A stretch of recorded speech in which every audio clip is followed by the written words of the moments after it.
Everyone, thanks for hanging in there with us, guys. Okay, so next up, we are going to invite three amazing speakers to this stage. First up is Kenta Kawamoto. Like Maprang said, he is the founder of Sophy GT, right? Sophy A. Welcome, Kenta Kawamoto. Give him a round of applause, guys.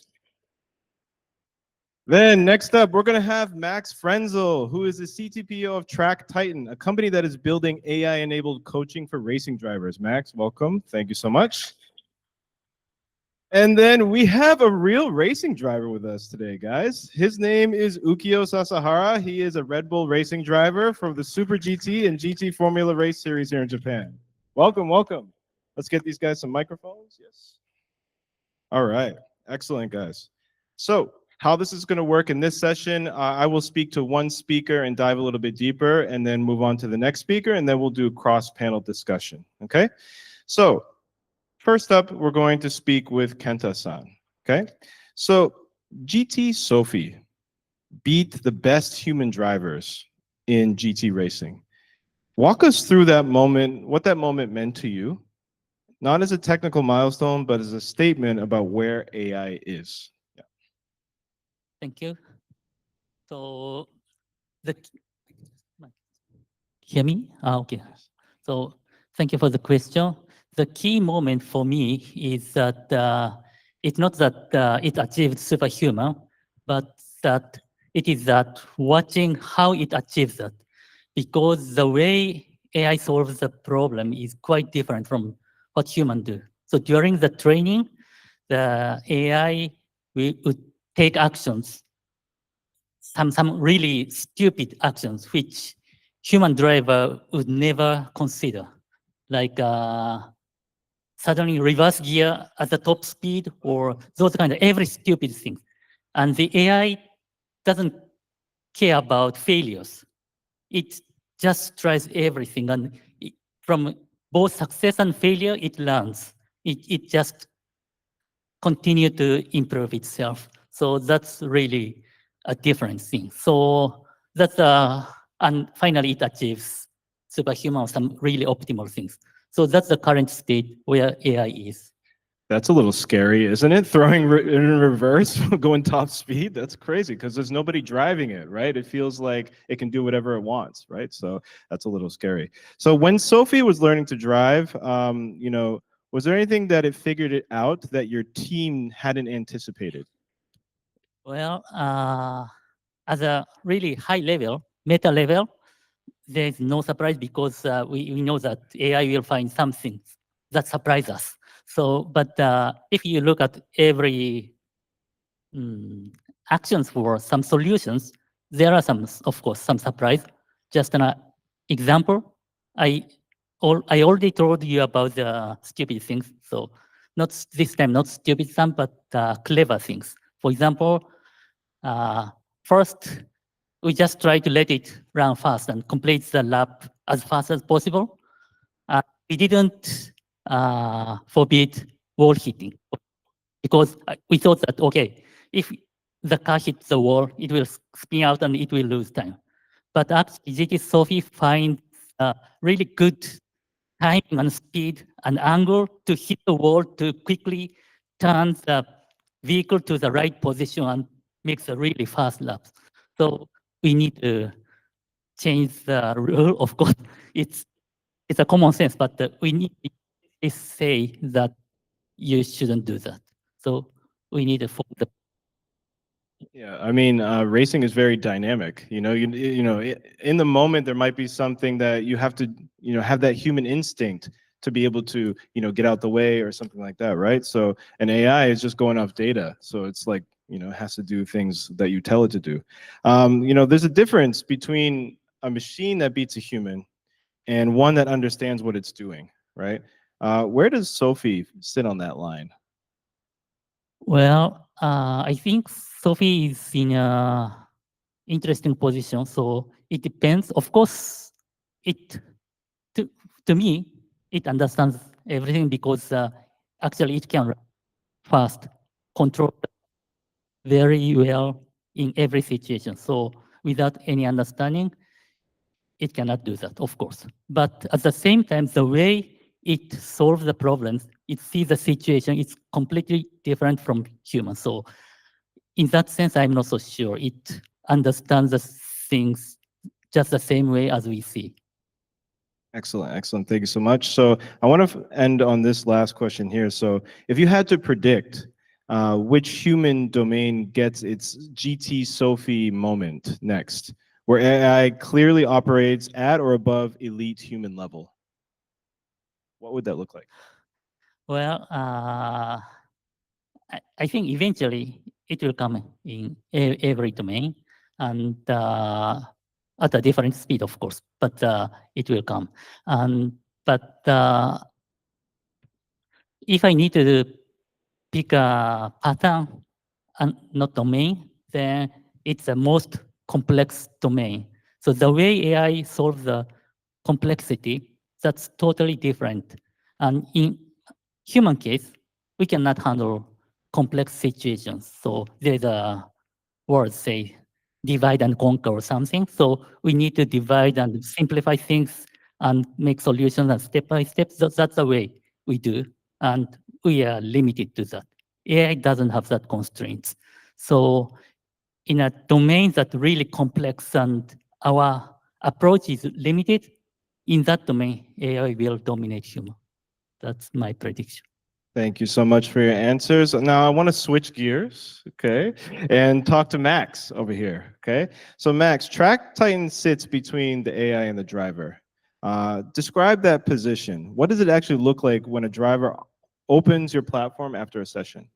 Yeah, thank you. And maybe I should first say we actually owe a lot to Gran Turismo. Two of our team members are former GT Academy winners and started their career there.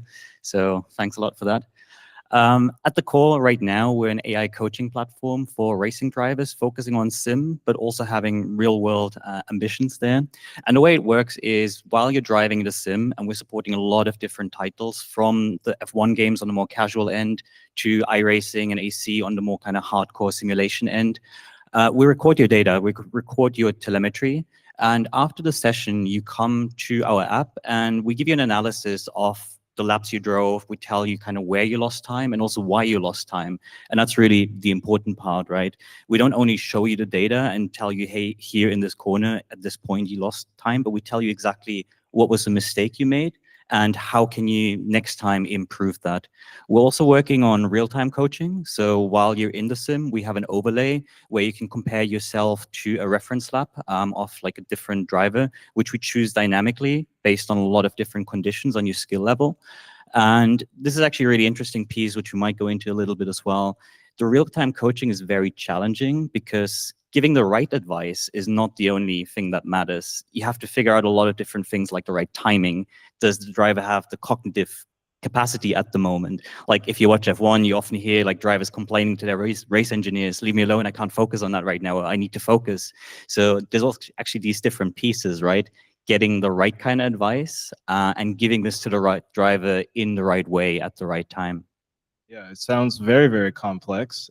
So I just, in terms of like having an overlay, would it be like in their helmet or something, or in the car, or how's that look? So right now, this is focused, the overlay purely on the sim part of it. So as you're driving, there's literally like on your screen, there's an overlay you can see, which is basically right now showing you your brake trace and your throttle trace. You know, basically those two, which are really the two key channels for a driver. And we're comparing that to a reference lap. So it might be a very fast driver that we're comparing ourselves to.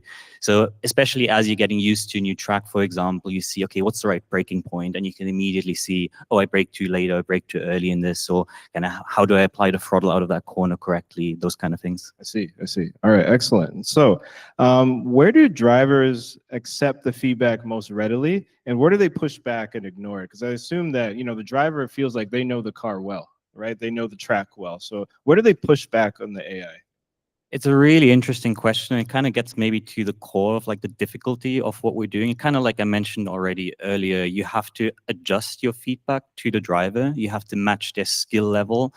If I would compare myself to, for example, Ukyo-san's lap, this might not be a good idea for me because I don't have the right skill. Maybe I have a different driving style. So making sure we understand the driver and match the feedback to them. But maybe very concretely, like one thing that we see so much, the single most common error that our models predict and that we see on our platform is braking too late. Drivers think a very aggressive style is very fast because it feels fast, you're very aggressive. Teaching drivers that actually a smoother driving style is much faster, that's one of the most challenging things. It feels slow because, well, it's more smooth, it's not as aggressive, but actually you might lose a little bit of time into the corner, but you're gaining so much time out of the corner. So that's just one example of things that I think drivers need to really internalize, that what feels fast is not necessarily fast. Interesting. That leads me to my next question, which is, has AI ever shown a driver something about their driving that they found genuinely hard to accept? I think it's again on a similar note. It's really when your perception doesn't match what the model predicts or what the coach is telling you. And there we also have to meet the driver a little bit in the middle, because the best advice we give is useless if they don't actually use the advice. We kind of have to figure out what can we tell them that resonates with them, that's actionable. So again, if we tell them something that's 100% accurate, but they can't actually act on that, it's useless advice. So that's kind of how I think about this. Excellent, excellent. And you're essentially in the business of translating data into behavior change, right? So what makes that translation succeed or fail? Really meeting the driver where they are and what they need in the moment. And it's a really contextual piece of understanding the skill level correctly, even understanding things like the conditions. So if we compare ourselves to a different reference lab, our system takes, for example, variables like track temperature, air temperature into account. Like, I don't give you a reference lap that's meaningless for you. It might look extremely fast, but actually the conditions were much faster. Maybe the car was much lighter on fuel. Really understanding all this contextual information and not just giving this one size fits all approach or coaching, but personalizing it to every single user. Excellent, excellent. So now let's hear from an actual driver. Hello, Ukyo. Thank you for joining us. Hello. Excellent. So Ukyo, I have a couple for you. When you're at the limit in the race, right? When you're fully in it, okay? What are you actually aware of in that moment, and what's conscious and what isn't? これ日本語で喋ってもいいですか Let me repeat the Maybe question. easier. Yeah. So when you're at the limit in a race, like you're fully in it, you're going full speed, what are you actually aware of? 限界に来て、それでフルスピードになってる時に何を感じていますか？ドライバーは、走ってる時に、いわゆるその目で、その視界で何を今どこでブレーキ踏むとか、そういう感覚を一番頼りにしてるわけなんですよね。で、特に結局これはずっとドライバーの中でも話題になるんですけど、いろんなセットアップだったり、いろんな車だったり、いろんなドライビングスタイルがあるけれど、結局はタイヤをどう感じてるか、それに対して車がどういう動きをしてるかってことが大事で、そこを特に感じることっていうか、そこが一番大事なポイントになってくるかなっていうのはあります。All right, you can summarize that for you. Yes. So for drivers, so there's a lot of information that's coming to the eyes and other senses, and then what ends up being important is when to use the brakes. And when this becomes a common topic between drivers, they all talk about setups, they all talk about driving styles, and they all say other things. But at the end, they all agree with how to deal with the tires and how you feel the tires. Yeah, for many of us who are not racing, right? We're not used to racing. When he says something like feel tires, like how do we know that, right? How do we know what tires feel like, right? Only it takes many hours and hours behind the wheel to get that sense of the car. Do you think AI could ever get that same feeling?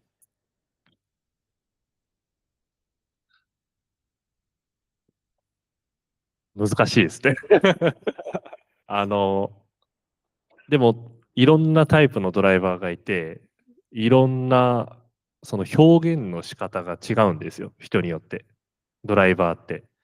ただ感じてるものっていう最終的なところだったりするのは一緒だったりすることは多いので、まあそのドライバーが感じたこと、言葉を、まあうまく何とつなげる、それがどこなのかっていうところを的確に、まあまず、まあ一人のドライバーにもそれができることがあれば、まあそういう表現できていくことは徐々にできていくかなと。ただ本当に、なんだろう、僕らプロドライバーで、プロの中でもものすごく感じてるもの、感じてることがもう人によって本当に違う。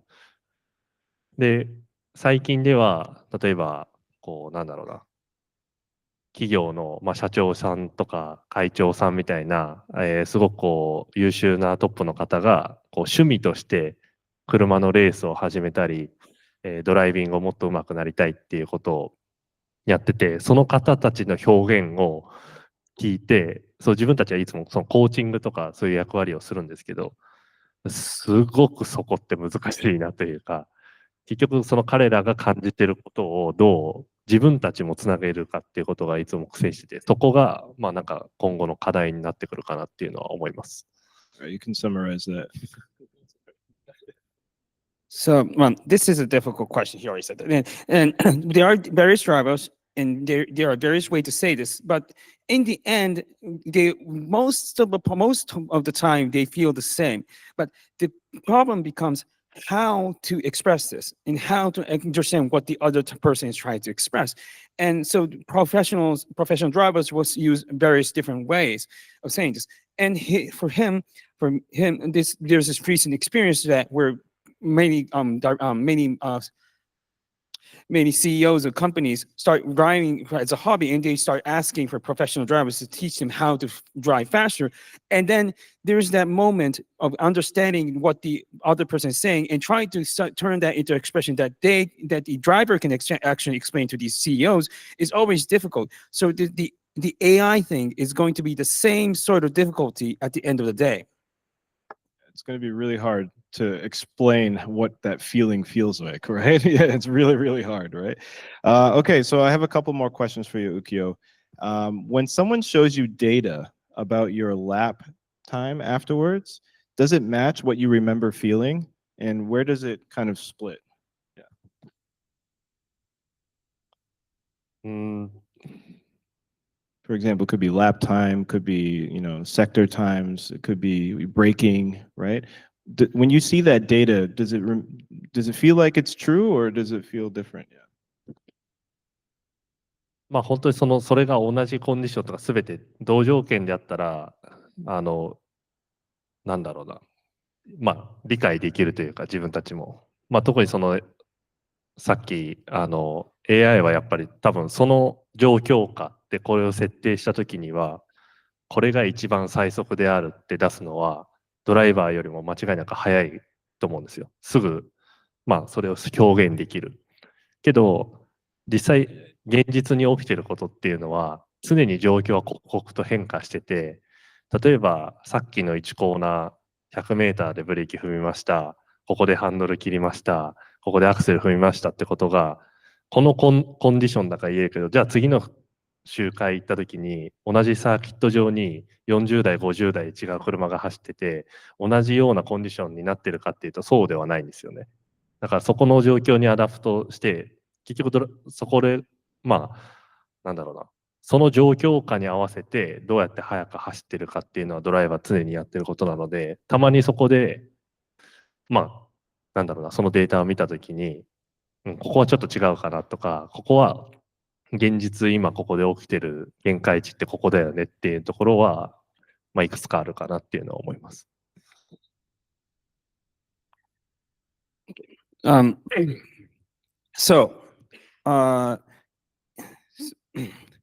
if to answer the question, if the conditions are always the same, in AI will be always better at giving out the correct information. So if this data is using the same condition as possible, the data is believable. But But in reality, a race is not always going to have the same condition. Even just going after one lap, in the next lap, we'll have the condition completely different because there's so many cars running, the temperatures is changing, the weather is changing. And then because of that, drivers always have to adapt to new conditions all the time. Yeah. That's a good gist. I think that's so true. You know, like you can have data from one lap or another lap, but then the tires warm up and it's a completely different situation, right? Or it could be, for example, that you know, it rained and now the track is wet. Now what do you do, right? The AI can't tell you or, you know, anticipate that type of situation. So I 100% resonate with that. Okay, so for this last round, I want to open up the questions to the group so anyone can answer. Okay. You know, Kawamoto-san, you build AI that surpasses humans. Max builds AI that serves humans. Ukyo-san, you are a human. Okay, all right. Is there tension between those three positions, or does it actually fit together? Maybe get anyone's perspective here. Yeah. Well, I can start it off and then hand over. I actually don't think there is a tension. I think it's quite exciting in a way. Like superhuman AI, I think tells us what's the limit, what's ultimately possible. And looking at any other field where similar superhuman achievements have happened, I think that raised the skill ceiling for the humans because they realize what's possible and learn new techniques, learn new tactics. And I think for me, translating the data into something that's useful for humans that drivers can act on is very exciting because we can maybe look at what an AI racing line looks like and maybe give a human insights on how they can improve theirs without becoming a machine. So those are just some thoughts around that. Yeah, it's the same. And there's also feedback from human to AI. So don't hit the wall. Yeah, exactly. Save tires. So Save it's tires. not just one lap. So yeah, so there's always feedback. So it's a loop to improve the system. That's a good feedback loop. And Ukyo, do you feel that, you know, if you were to get coaching or data from AI, would you take it on, like willingly, or how willing are you to take on that data yet? 間違いなく活用すると思います。やっぱり、レーシングドライバーって結局のところ今何をやってるかっていうと、自分のデータと比較することももちろんですけれど、もう、例えば、今週そのスーパーフォーミュラっていうレースが行われるんですけど、そこにいる20人、22人、全員の今ここで走ってるデータをライブで比較できることならしたい。それぐらい常にその今あるもののベストの中からどうすればこれをベストに近づけられるかってこと、例えばオンボード映像だったりそういうのも全部比較したりとかして見るので、間違いなくその AI がいわゆるこの中こういう状況下で設定した時にこれがベストっていうのを多分間違いなく自分たちが今思っててこう探していくよりも早く到達できる可能性はあるので、それを常に絶対活用はしたいなっていうのは思います。で、特に多分わかんないですけど、今後10年20年後、特にそのさっき言ってた自分のドライバーが感じている言葉っていうものと、その AI のものをうまく本当にリンクさせることができれば、自分のパーソナルエンジニアじゃないけど、本当にそのドライビングコーチっていうのと、あと車に対するエンジニアっていうものの、その次のステップにいる存在ができそうかなって思うので、それを活用できる人たち、ドライバーが今後また速くなっていくのかなっていうのは自分で感じています。Sorry for long. I'll translate. It's okay. I'll translate. Okay, so in short, he will use it. I will use it, and for drivers, they're not just the only data against himself. Well, the past data, he wants to compare like 20 races in all this, in a race in a super formula race. So he just always wants his current best to become more best than ever. So he's always watching the onboard cameras. He's always looking at all this data. So if the AI can bring up the best in a certain situation and using that to overcome the current best of his own, yes, he will use this AI And in a decade, in decades, maybe 1 decade, 2 decades later, when the words of the driver links up with the AI, there will become an age that will become a driver's personal coach. And it's going to be another next step beyond that.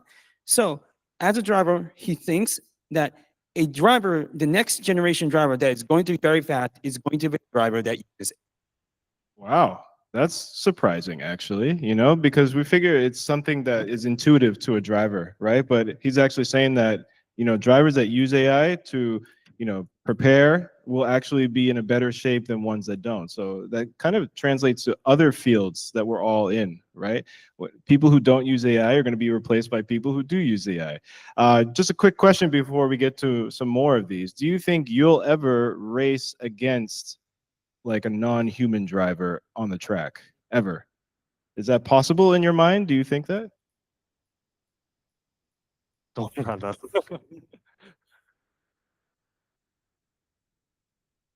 ごめんなさい、もう一回質問翻訳してもらっていいですか。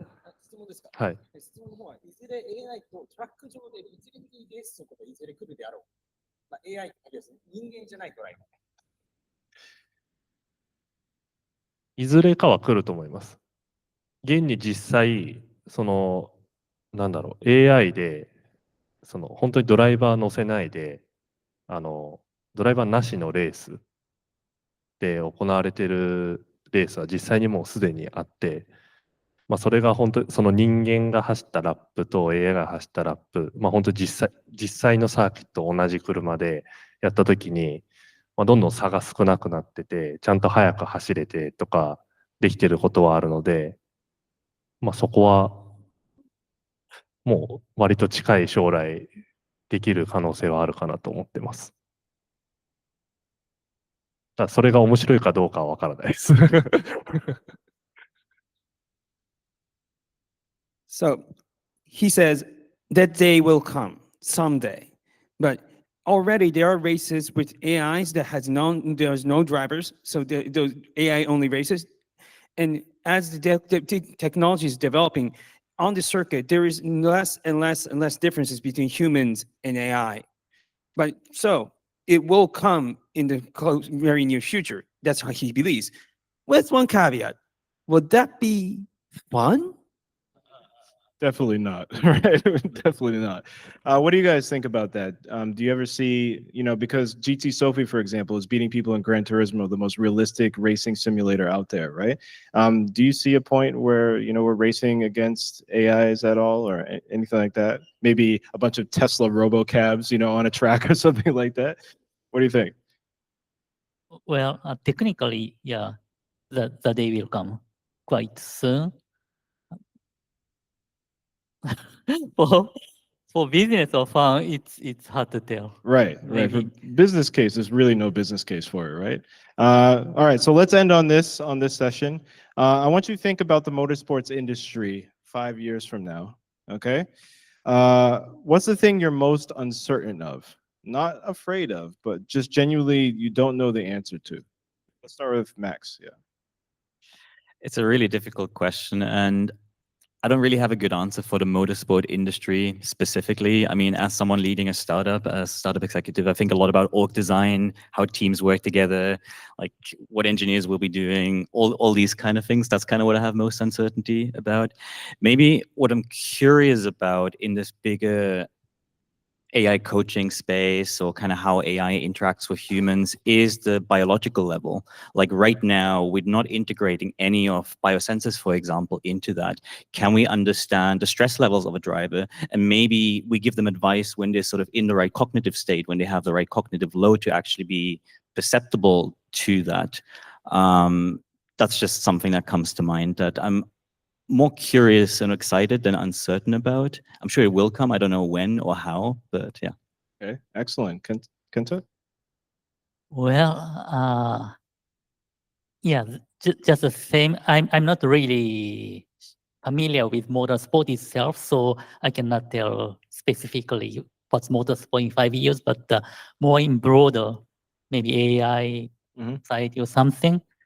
And what I'm not sure is, people people rely on AI because it's useful, and yeah, it's accurate maybe than you, or sometimes gradually people will use more and more AIs. So in this society increasingly shaped with AI, so what I'm not sure is diversity. The diversity is lost, or we still maintain diversity because of the problem setting or that kind of thing.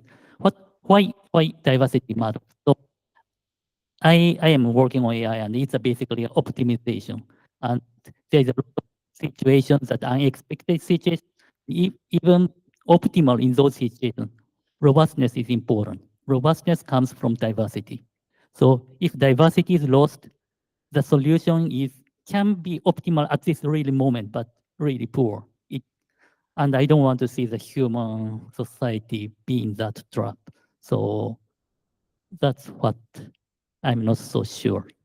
Okay, thank you so much. Actually, I just had a thought on that as well. Maybe it's a better answer, and it's very short. And we had a question about fan engagement earlier. I think fan engagement is actually going to be really interesting in motorsports over the next few years with AI and everything. Excellent. That's a really exciting topic. Any fans of motorsport here? Hopefully everybody. Yes, yes. Okay, good. Excellent. All right. And yes, any final words, Ukyo, about that? Anything else? All good?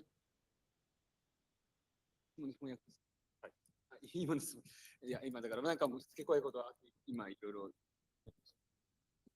いや、特にはないんですけれど。All good? Okay, excellent. I do have one question because we have many maybe potential founders here, right?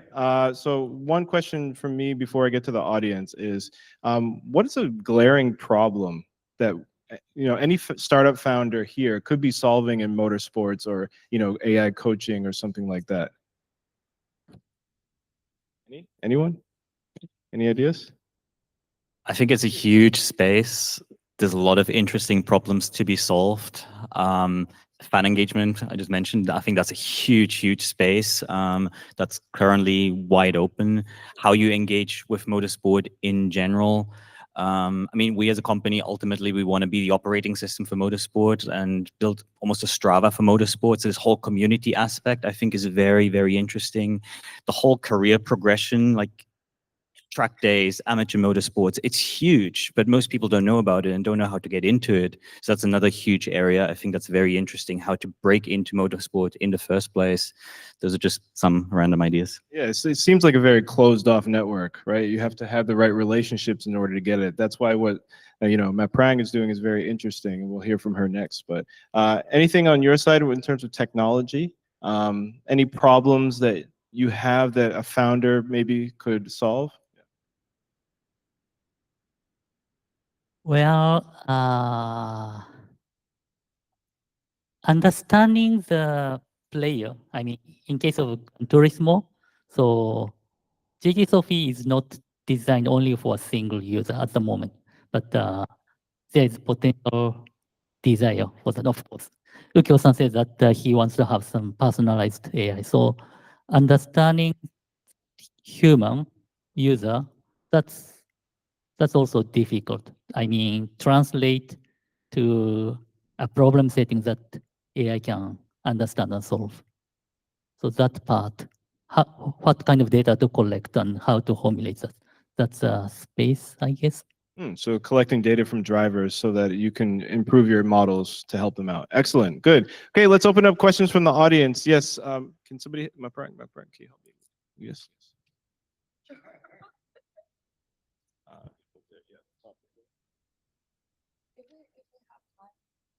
Okay. Yeah. Hi, and great talk. As someone who's been in AI for about 30 years, I'd like to answer one question you asked, and that is, there's no way AI is going to replace human in car racing or any other racing. We, like just now, a few weeks ago, the robots beat humans' record by about 7 minutes in mini marathon. They did it in 50 minutes. Last year, they did it in 2 hours.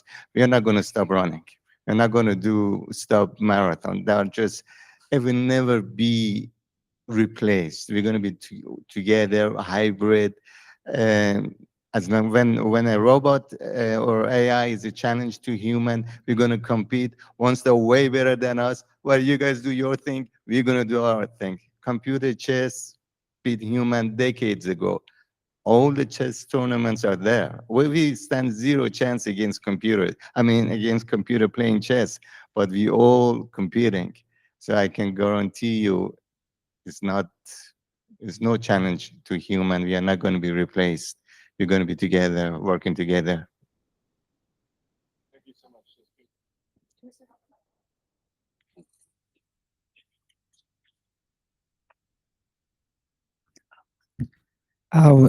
Well, thank you so much for giving me so much knowledge. This is my first time to hearing this kind of a knowledge. Okay, so I was thinking that, for example, you doing tracking of the race. So basically, if you doing the same thing, I'm sure some other race team, they are going to the similar things too, right? So if every team is already tracking race data, then what makes one team perform better than the others? Is it the AI, the quality of the data, or the driver decisions? It's a very good question. I think it's the interplay between those, right? How do you translate the data into something that's useful to the driver you're working with? And that might actually vary from driver to driver as well. Like the coaching approach has to change across these as well.